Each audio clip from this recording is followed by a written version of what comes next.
H&N News at 6 o'clock, this is Danny Akimola. Good evening. A homeless man stole from victims of the Manchester attacks as they mourned the death of their loved ones. President Trump and former aide Steve Bannon in the midst of a dispute as President Trump releases a statement saying Bannon lost his mind after losing his job. Extreme weather all over the world causes a panic as hurricanes, floods, natural fires, earthquakes and more natural disasters become a day-to-day occurrence. How important is streaming in the age of technology? Experts find a way to prove that streaming has been very fruitful for the UK music scene.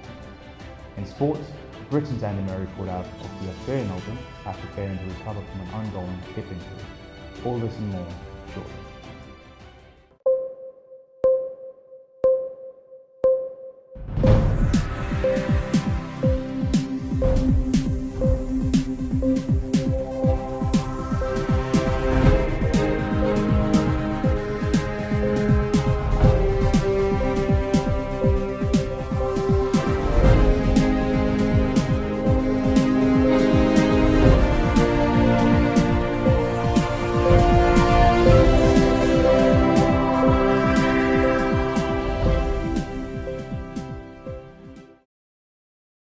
A homeless man who stole a purse and a phone from victims of the Manchester attacks has admitted theft. Chris Parker was initially dubbed a hero for claiming he comforted a seriously injured girl at the Manchester bombing, which occurred during the concert of singer Ariana Grande, and claimed the lives of 33 people and injured over 500 people on the 22nd of May 2017. A tragic incident carried out by suicide bomber Salman Abdi. CCTV footage placed with Manchester Crown Court showed him wandering between stricken victims. He kept returning to injured Pauline Healy, whose granddaughter lay dying nearby, before leaning over her and taking her handbag to steal her purse. The footage showed paramedics and police trying to resuscitate victims close by as he did so. The day after the bombing, Parker gave an interview to Press Association, saying he had been begging in the foyer for hours in the arena at the time of the blast. He said, "It knocked me to the floor, and then I got up, and instead of running, my gut instinct was to run back and try and help." Within hours of taking the purse, he was using Mrs. Healy's bank card at the local fast food restaurant.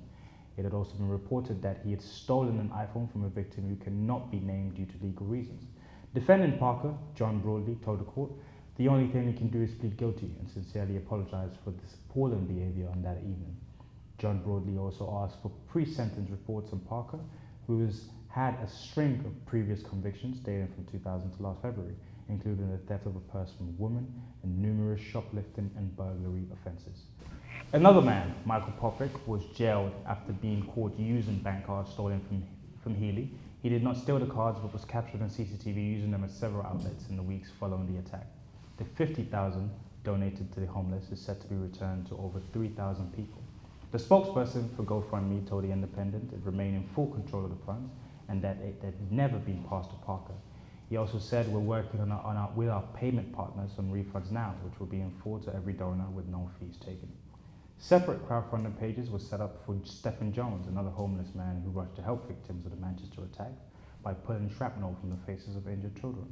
This is the latest controversy over crowdfunding pages, seeing host websites face criticism for failing to fact-check or monitor what donations are used for, and this dispute breaks out between beneficiaries. Crowdfunding has been used for products that never emerged, cancer sufferers that did not have cancer, and exploited by fraudsters and extremists. Here's our reporter from the scene.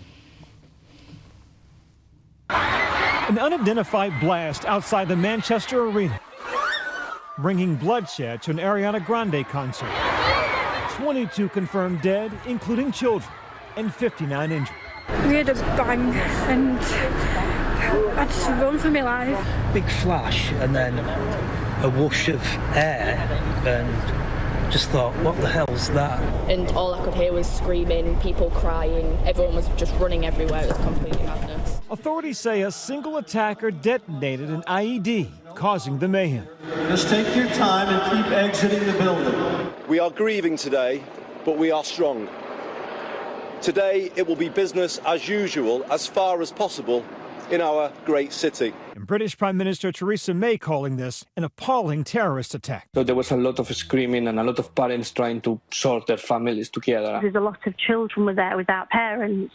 There was no one to calm them down, so everybody was just screaming and crying and pushing. Shocking what happened, like, it's just carnage everywhere. The ground shook. It was like bang, bang. Panic concert goers sprinting to the exits after the boom. Authorities rushing to the scene. We are working closely with National Counter-Terrorism Policing Network and UK intelligence partners. This is clearly a very concerning time for everyone. The concert began at 7:35 p.m. local time, part of the pop singer's Dangerous Woman tour. The crowded arena, one of the largest in Europe with over 20,000 seats, was packed near capacity, according to witnesses. Ivo Delgado Rivero was in attendance. Everything was going perfectly. And then the concert finished quite abruptly, and then the lights came out, and everyone started to go to the exits.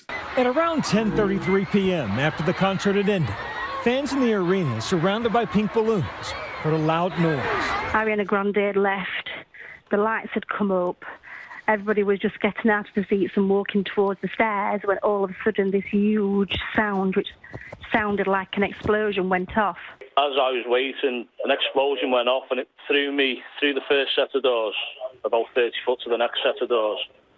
When I got up and looked round, there was about 30 people scattered everywhere. Some of them looked dead. Then we hear a loud bang, and everyone started running to the opposite direction. We opened the door going on the main corridor. It was full of smoke, so we were trying not to push, and everyone was trying really to protect the kids. That police dash cam video capturing a faint flicker of light and a loud noise. Just take your time and keep exiting the building. There's no need to bunch up and run. Take your time. The PA announcer trying to prevent a stampede, reassuring the crowd to keep calm. Many in attendance, children and teens. The chaos spilling into the streets of Manchester, just over 160 miles from London. Family and friends taking to Twitter, posting dozens of photos, searching for missing loved ones. Charlotte Campbell says her 15-year-old daughter, Olivia, hasn't been heard from in hours. I don't know if she's going to walk back through the door or not. I feel sick to the bottom of my stomach. And I love her so much and I just want her home. Local hotels reportedly taking in children separated from their chaperones. Several hours later, police alerting those nearby of a potential secondary item and to stay clear as it was destroyed in a controlled explosion. Let me just tell you where we are. As I was saying before, this is the Authorities later confirming it was abandoned clothing, not a suspicious item. Tonight, just the latest incident to shake Europe, Manchester adding to the growing list of cities threatened by terrorism. The United Kingdom has been on high alert since last March after the attack in London near the House of Parliament. 52-year-old Khalid Massoud drove a car into pedestrians on a bridge before exiting and fatally stabbing a policeman. 4 people were killed. Representatives for Grande confirmed tonight that the singer is unharmed. Tonight she tweeted, "From the bottom of my heart, I am so sorry. I don't have words." The support online reaching around the globe. The message, pray for Manchester. The investigation continues. Emergency services still working the scene as day breaks on this somber city. Former White House aide Steve Bannon lost his mind after losing his job at the White House, US President Donald Trump has said. Bannon was executive chief officer of the Trump campaign in his final 3 months and a White House chief strategist for 7 months before returning to the right wing. The president disavowed Mr. Bannon after he was quoted in a new book describing a meeting between Trump's son and a group of Russians as treasonous. The Russians had offered Donald Trump Jr. damaging information on Hillary Clinton at the June 2016 meeting. Mr. Bannon's quote appears in the new book by journalist Michael Wolff. Mr. Trump said in a statement on Wednesday, "Steve Bannon has nothing to do with me or my presidency. When he was fired, he not only lost his job, he lost his mind." The White House press secretary, Sarah Sanders, said in a written statement that the book was filled with false and misleading accounts and was trashy tabloid fiction. At her regular briefing later, she said Trump was furious at and disgusted by Bannon's remarks. Going after the president's son in an absolutely outrageous way is probably not the best way to curry favors with anybody. She described the claim of treason against Trump Jr. as ridiculous accusations and pointed to an interview on CBS 60 Minutes in which Bannon had referred to allegation of collusion with Russians as farce. She told reporters if anyone being inconsistent, it's been him. It certainly hasn't been the president or this administration. She claimed that Trump and Bannon last spoke in early December. Asked if the former chief strategist was off the list for social invitations to the White House, she replied dryly, "Probably so." Sanders claimed that Wolf had never actually sat down with the president while researching the book, but had just one brief conversation of about 5 to 7 minutes. She was also aware of just a dozen interactions between Wolf and White House officials, 95% of which were at Bannon's request. I know the book has a lot of things to say that are completely untrue, she claimed. Donald Trump Jr. also jumped in the frame, blasting Bannon in a series of tweets that blamed him for the election of the first Alabama Democratic elected to the Senate in more than a generation. Thanks, Steve. Keep up the great work, Trump Jr. said, replying to reports' tweets about the swearing-in ceremony of Doug Jones. Bannon declared a season of war in the Republican establishment and has threatened to run disruptive primary challenges against incumbent senators. The Senate Majority Leader, Mitch McConnell, said that Alabama's special election, in which the controversial Republican Roy Moore, who was accused of sexual misconduct with a teenage girl, lost to Jones, demonstrates that Bannon anti-establishment candidates are unelectable. Trump Jr. added later, Steve had the honor of working in the White House and serving the country. Unfortunately, he squandered that privilege and turned that opportunity into a nightmare of backstabbing, harassing, leaking, lying, and undermining the president. Steve is not a strategist, he is an opportunist. A serious flaw in the design of Intel chips will require Microsoft, Linux, and Apple to update operating systems for computers around the world. It is believed to affect chips in millions of computers from the last decade. The UK National Cybersecurity Centre, NCSC, said it was unaware of the issue, that patches were being produced in response. Intel said the issue was not limited to its processors and it was working on a fix. Based on analysis to date, many types of computing devices from many different vendors, processors and operating systems are susceptible to these exploits, it said in a statement. It said to be working to develop an industry-wide approach to resolve these issues promptly and constructively. Intel has begun providing software and firmware updates to mitigate these exploits, it said. Experts have said that the fix could slow down the performance of computers by up to 30%, but Intel played this down, saying that for the average users, performance impacts should not be significant and will be mitigated over time. In response to the news, the NCSC said, we are aware of reports about potential flaw affecting some computer processors. At this stage, there is no evidence of any malicious exploitations, and patches are being produced for major platforms.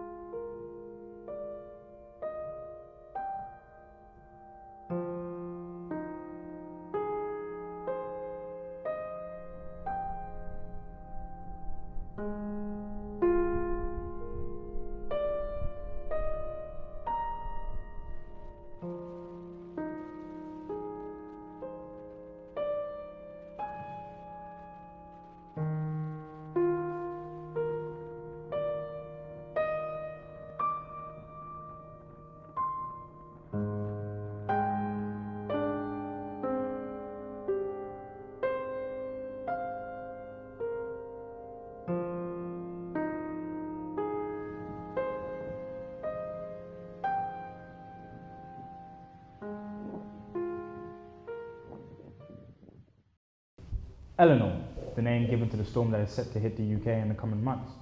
The UK is set to experience dangerously windy weather, which can result in damage to personal property all over the UK.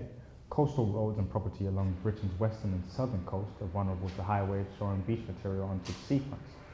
The Environmental Agency have warned that strong winds and high tides could bring coastal flooding from Tuesday and Wednesday. 4 people have been injured from falling trees after gusts of and over 20,000 homes and businesses were without power in Northern Ireland. Carol Holt, the Environmental Agency flood duty manager, said, we urge people to stay safe on the coast. Take extreme care on coastal paths and do not put yourself in unnecessary danger trying to take storm selfies. An island volcano in Papua New Guinea has begun spewing ash into the air, forcing the evacuation of more than 500 residents. Media and non-profit groups have said Cote d'Ivoire Island, a 365-meter tall volcano island just northeast of PNG, was thought to be dormant until it began erupting on 5th of January. It's just a continuous emission of volcanic ash at the moment, said Cheyenne O'Brien, a forecaster at the Darwin Volcanic Ash Advisory Center. Ash clouds have reached a height of 2,000 meters, forming a plume that was traveling west-northwest. A change in wind direction could hit operations at Papua New Guinea's Wewak Airport. All residents of the island have been evacuated with no loss of life, said the US-based charity Samaritan Aviation, which operates seaplanes to remote areas of Papua New Guinea. A severe winter storm has enveloped much of the US east coast. East Coast, delivering frigid temperatures, snow, strong winds and coastal flooding that has led to the cancellation of thousands of flights and the looming prospect of power outage. At least a dozen people have died as a result of the storm, which has brought bitterly cold winds up to 70 miles per hour as it travels north up the Atlantic seaboard.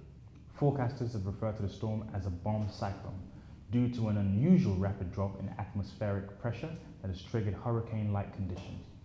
Ryan Mao, a US meteorologist, called the event one of the fastest intensifying non-tropical storms in historical analysis. Scientists say that 2017 is set to be the third warmest year on record in the US as they look back on the year littered with stark signals of climate change. Scientists say 2017 is set to be the third warmest year on record in the US as they look back at the year littered with stark signals of climate change. The year-to-date average temperature across the contiguous US has been 2.6 Fahrenheit above the 20th century average, according to the National Oceanic and Atmospheric Administration, NOAA. Placing it only behind 2012 and 2016 in terms of record warmth, December may influence the overall 2017 ranking, but according to Jake Crouch, a climate scientist, he says we can say with confidence that the year will be in at least the top 5 for record warm, as it's been another really warm year for the contiguous US. Crouch said the last time we saw a year with below average temperatures was 1996, so this will be the 21st consecutive year that's above average. And even though it's not a record, we are seeing climate change manifest itself.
Is streaming fueling the music industry's boom? For years, the music industry was the poster child for digital disruption. The record giants were portrayed as dinosaurs, thrashing around helplessly as piracy took away their revenue, and tech giants took on the job of leading the industry into the future. But today is bright, confident morning again for the UK music business, as most of the credit goes to the boom in streaming. Overall music revenues grew by 9.6% in 2017, according to the Entertainment Retailers Association, with streaming revenues from subscriptions to services like Spotify up 41.9%. Separate figures from the BPI, which represents the record labels, show that streaming now accounts for more than half of the UK music consumption. Despite a lot of breathless talk about vinyl revival, that's still a pretty small contributor, and overall physical sales were down 3.4%. CD album sales dropped 12%, while downloads using services such as iTunes and Amazon dived 23.4%, and according to the BPI, an official charts company. But cassette tapes also made a surprise comeback, registering a 43% rise in sales, as the soundtrack of the film Guardians of the Galaxy and the rock act Kasabian produced popular albums on the almost defunct format. However, the number of cassettes sold last year was still only 22,000. Certainly the big companies seem convinced that the good times are back. News of bumper pay packages awarded to the executives at Warner Music Group raised eyebrows recently. But not everyone is so sure that the days of first-class travel and unlimited spending and flowers for the offices are or should be back.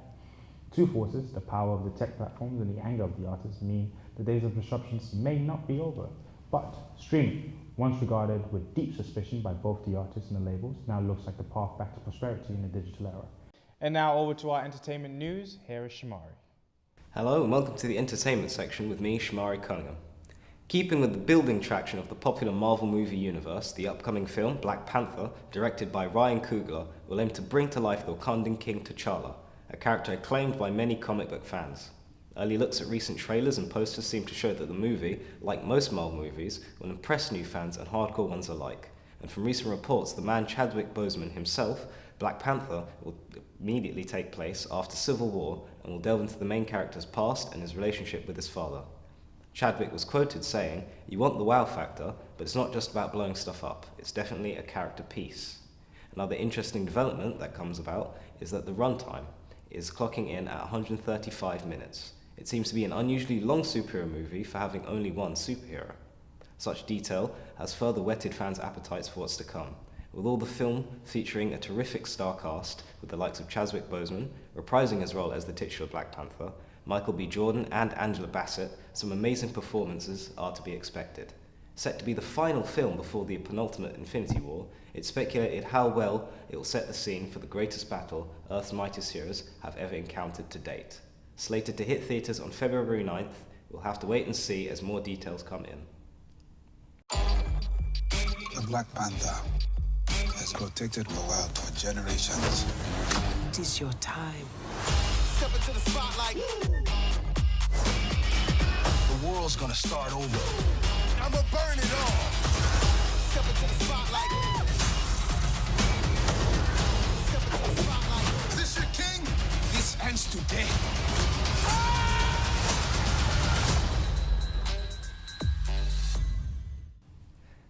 Still within the topic of movies, the long-awaited Pacific Rim 2 is set to hit cinemas this March.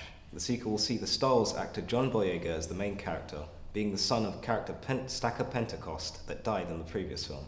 With only 2 trailers to date so far, little is known about the sequel. Guillermo del Toro has been confirmed stepping down from the role as director due to his commitments with the upcoming film The Shape of Water. Screenwriter and director Stephen DeKnight has stepped up to the plate. Known for the popular Starz-owned TV show Spartacus, Blood and Sand, we'll just have to see if he can please the massive cult following the first film gathered since its release. Moving on to the world of games, the long-awaited remake of the sci-fi horror title System Shock 2 has been announced to be finally released this year. After much debate and hassle over its fluctuating release date, it seems that Night Dive Studios are confident they can ship a finished product early this year. After the massive success that was their Kickstarter campaign, raising $1.3 million for the classic remaster, the results from trailers and gameplay reveals are looking extremely promising. The dev team seem to have not only captured the original claustrophobic and creepy atmosphere of the original, but also incorporated new and interesting game mechanics. Developers have been seen to be making great efforts in recreating the original experience, with modern adjustments that its older self lacked, making it harder for some to get into. It was stated by the game's director James Fader that the Unity engine isn't the best for making FPS games on console, so we spent a few weeks researching other game engines and decided to pull the trigger and move forward with the Unreal. This sudden shift in engine could explain the delay, but recent updates have shown that the project has greatly benefited from it. Within the realm of computing, recent developments have led to the announcement that the company, Nvidia, have released what is now being called the most powerful graphics card in the world to date, the Titan GeForce 5, boasting an insane 21 billion transistors, 24 gigabytes of video memory, costing a whopping $3,000 in US dollars, and even having elements of deep learning technology, basically meaning that the software within the card learns and adapts as it's being used. While these specs are a tad bit beyond anything required in the world of PC gaming, experts say that the new graphics card could revolutionize the course of cryptocurrency mining, which could lead to some interesting developments considering the ever-growing rise of Bitcoin and Ethereum in both the US and British market. Experts even claim that this graphics card proves to be so powerful, a potential use could be to run sophisticated artificial intelligence systems.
In further news, a recent controversy has arisen in terms of net neutrality, stating that internet service providers will now gain the power to speed up or slow down internet speeds depending on how much consumers pay.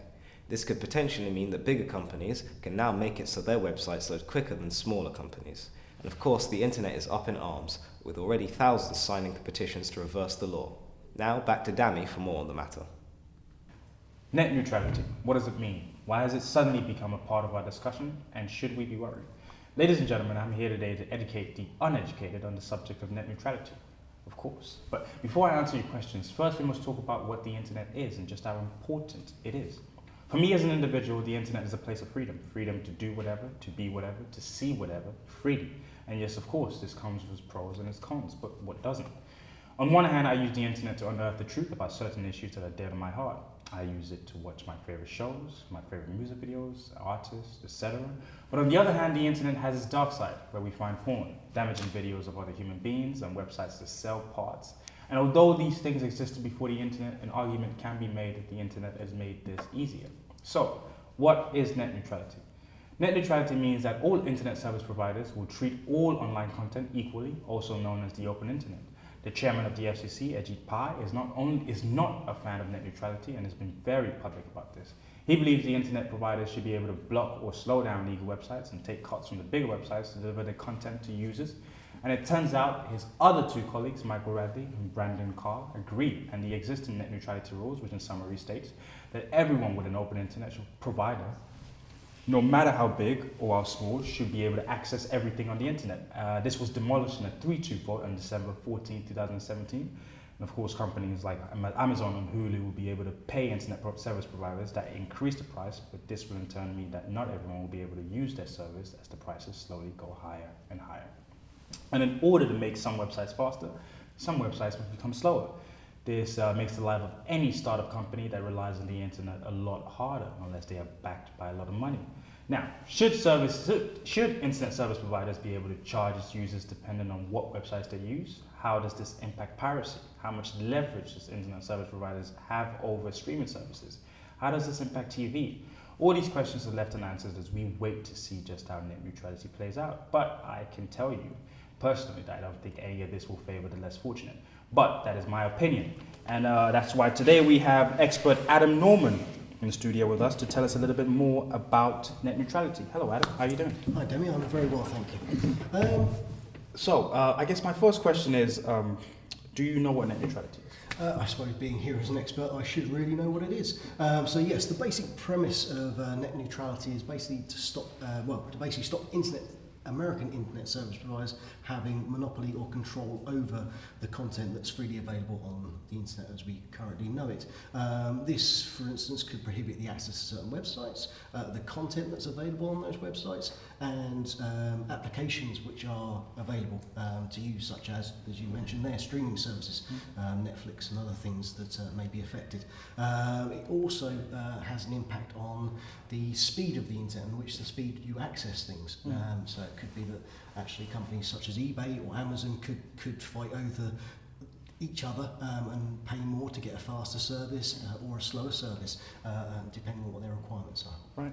So how does net neutrality affect you in your own time in the workplace? I think, to be perfectly honest, in my own time, I couldn't really comment at the moment on what effect that would have. But as someone who works in education, I feel the impact to learning and students would be quite large. If you could think, if you're doing a research paper on political information or a bit of political uprising or something along those lines, the ISP could potentially, redact a lot of that information out, so you wouldn't have a clear picture of what's actually going on. So the impact would be massive. Right. So do you know who is supporting net neutrality? Net neutrality was originally sort of spearheaded by, in 2010, by, at that point, Barack Obama, who was a senator. And then when he got into office, he was sort of passed through and sort of pushed through the net neutrality sort of cause, along with around 4 million US citizens, which is obviously a huge number of people supporting this. It was then passed to the federal court, and the federal court then sort of put a law in place against the FCC, or the Federal Communication Commission, stopping them giving them permission to sort of abolish net neutrality. Right. So are you for or against net neutrality? I'm totally for it.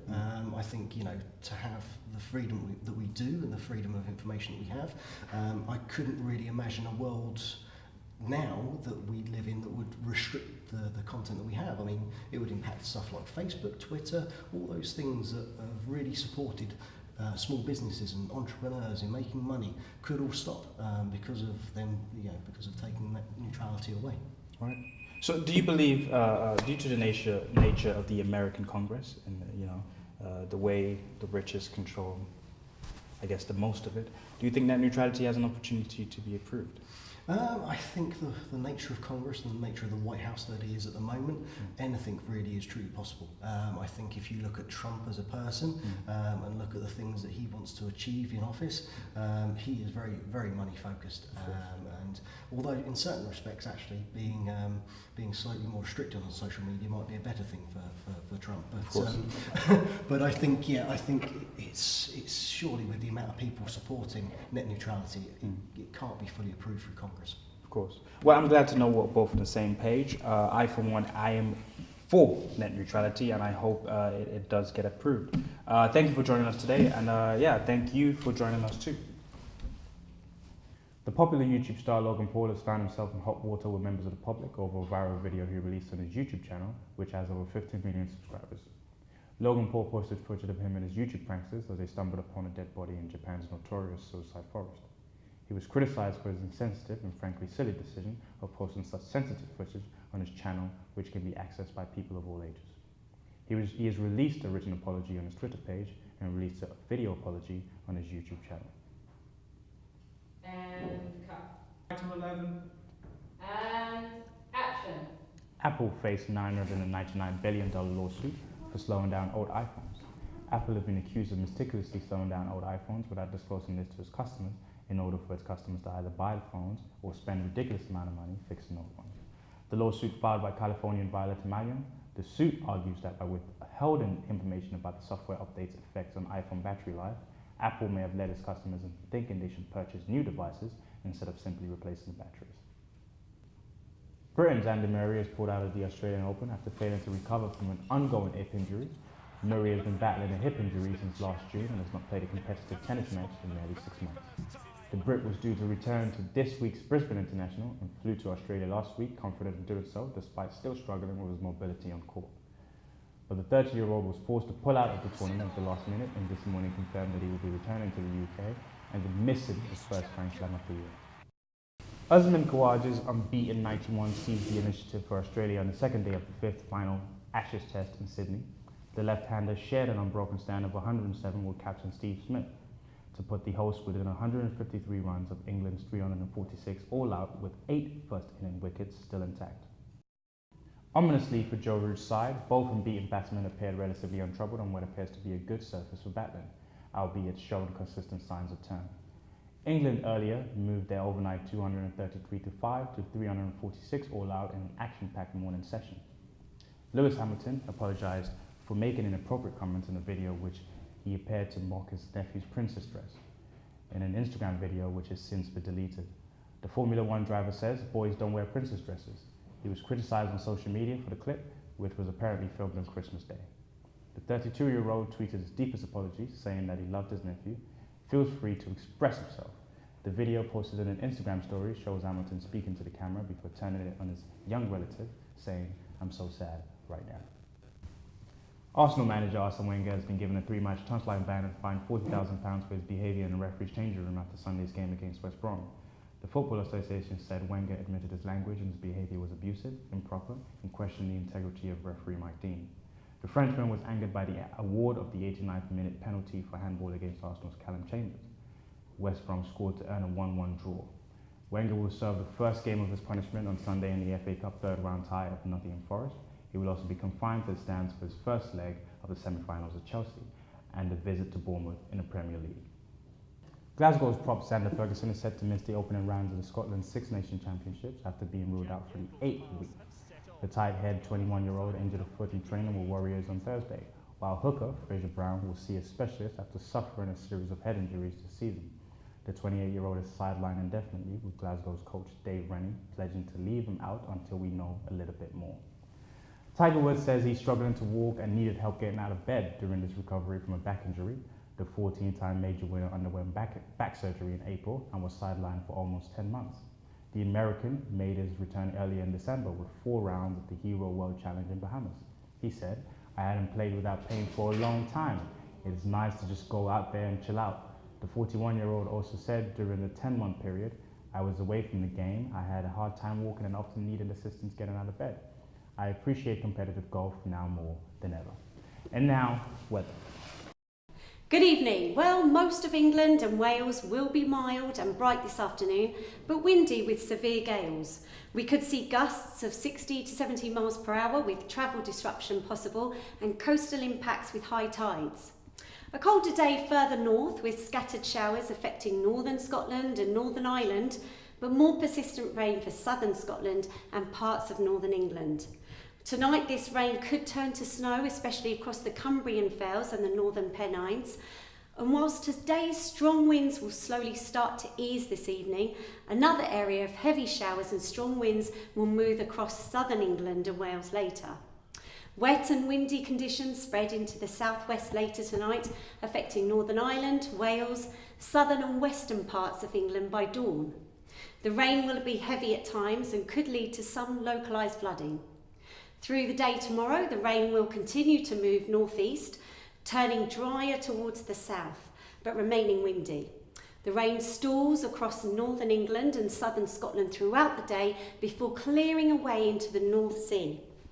Northern parts of Scotland look set to avoid the rain, but a cold day here compared to some very mild temperatures further south.